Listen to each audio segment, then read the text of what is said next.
few years ago, I was working as a healthcare assistant at the hospital, and recently having moved out of my dad's home, I had started renting a small detached home in the countryside. I had one neighbor on the street, a man in his late 30s who I called Jake. He was single and lived alone. My first encounter with Jake was when I was moving in. My dad couldn't accompany me on my first day of moving in due to his work schedule, so I was unpacking by myself. Jake walked up to me, introduced himself, and offered to help with moving my heavy items. I'm a very small woman, so I appreciated the help. My first impressions were that he was very kind, open, and polite.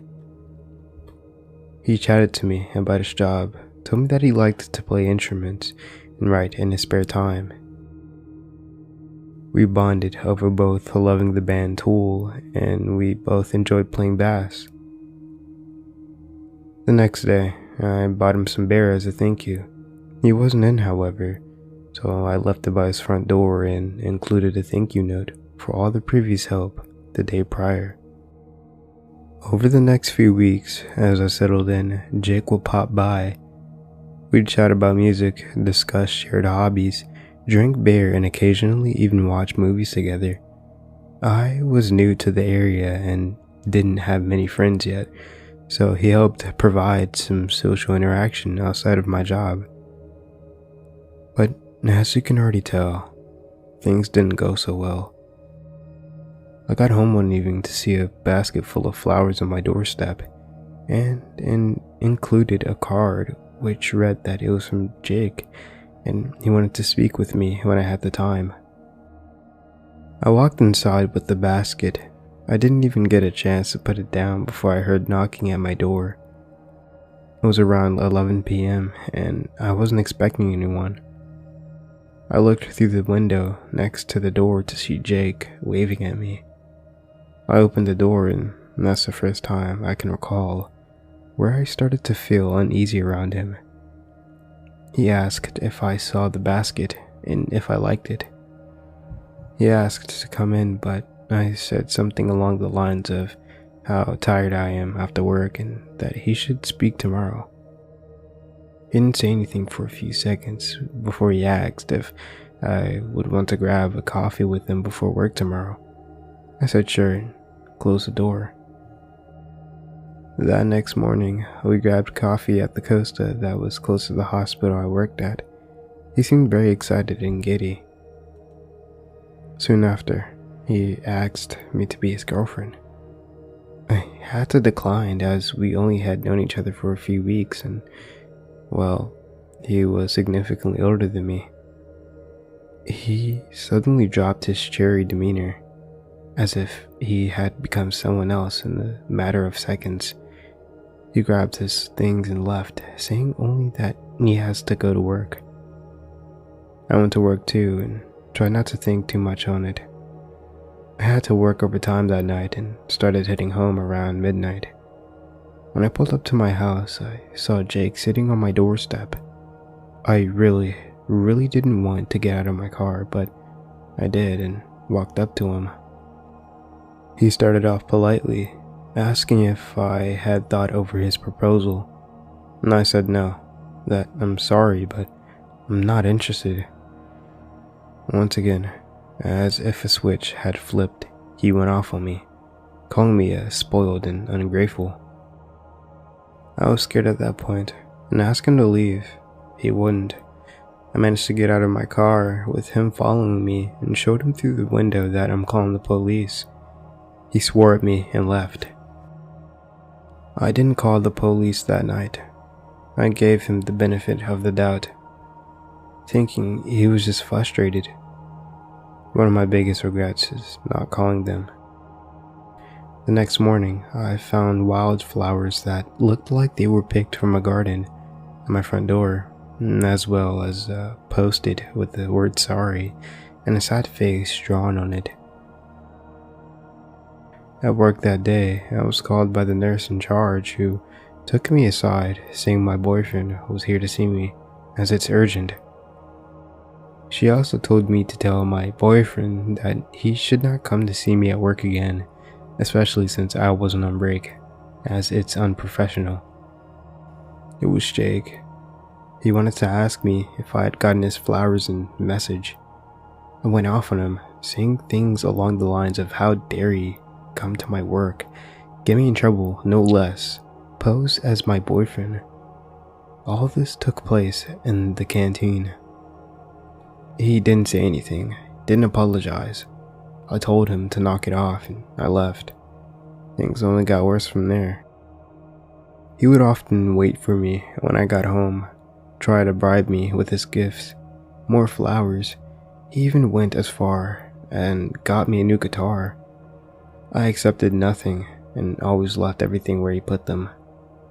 I eventually broke down to my dad, who asked if I wanted him to speak to Jake. I said no. He offered for me to move back with him, but I had too much pride and declined. My dad was really worried about me.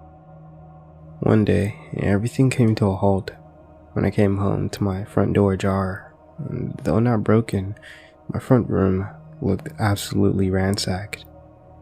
I ran to my car and called the police.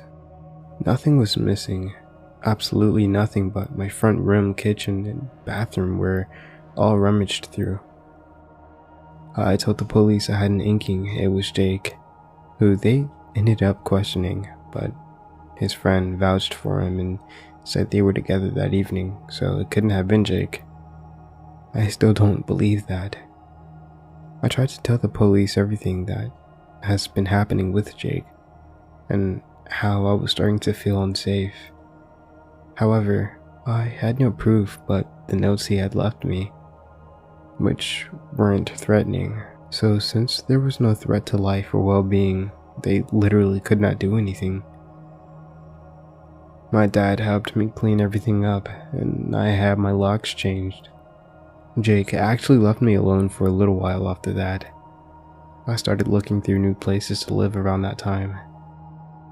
Then, one evening, I had come home, ate some food, showered, and went to bed, only to be awoken, I'm not sure when, to somebody standing in my doorway. I didn't move. I remember originally thinking I was having a sleep paralysis episode, but after moving my fingers, I realized I was fully awake, with a dark figure clearly standing in my doorway. My phone was under my pillow, so I rolled over to my side pretending to be asleep, and I just waited, with my hand under my pillow on my phone. There was no way I could call the police without alerting the person in my doorway. Eventually, I could hear the doorsteps fade, and I called the police, only telling them where my address was and that someone just broke into my home, and I think that they're still here. I got out of bed, I grabbed the keys on my nightstand, and got out of the house by going out of the window and bolted it to my car. I had only a tank top and shorts on. I didn't even have shoes on, which made driving horrible. I saw him then when I was pulling out, standing in the kitchen through the window. It was Jake.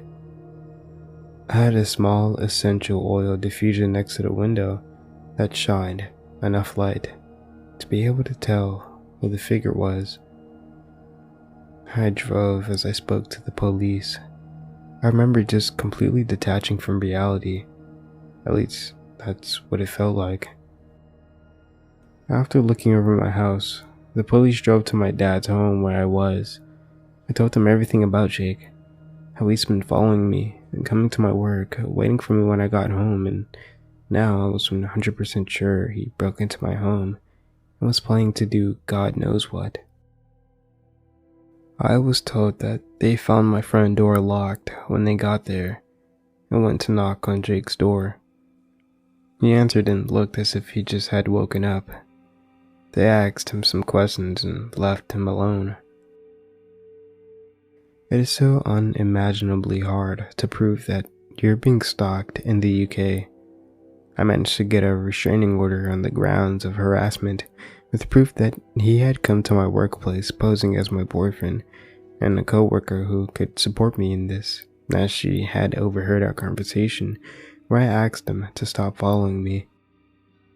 I had also saved some texts he sent me, where I asked how he got my number and told him to stop contacting me, but he went on to send some vaguely threatening messages along the lines of, "I'll be waiting when you come home today," which, along with the workplace incident, as well as the fact that I had mentioned Jake to the police when my house was broken into, managed to get me my restraining order.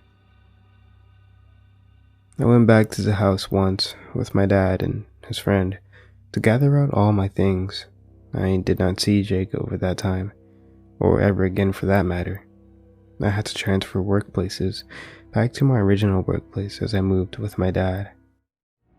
I'm now moved away and live alone again, trying to put the past behind me, but this type of thing definitely messes a little with me, and I had to get some therapy and found it difficult to develop friendships, especially romantic relationships.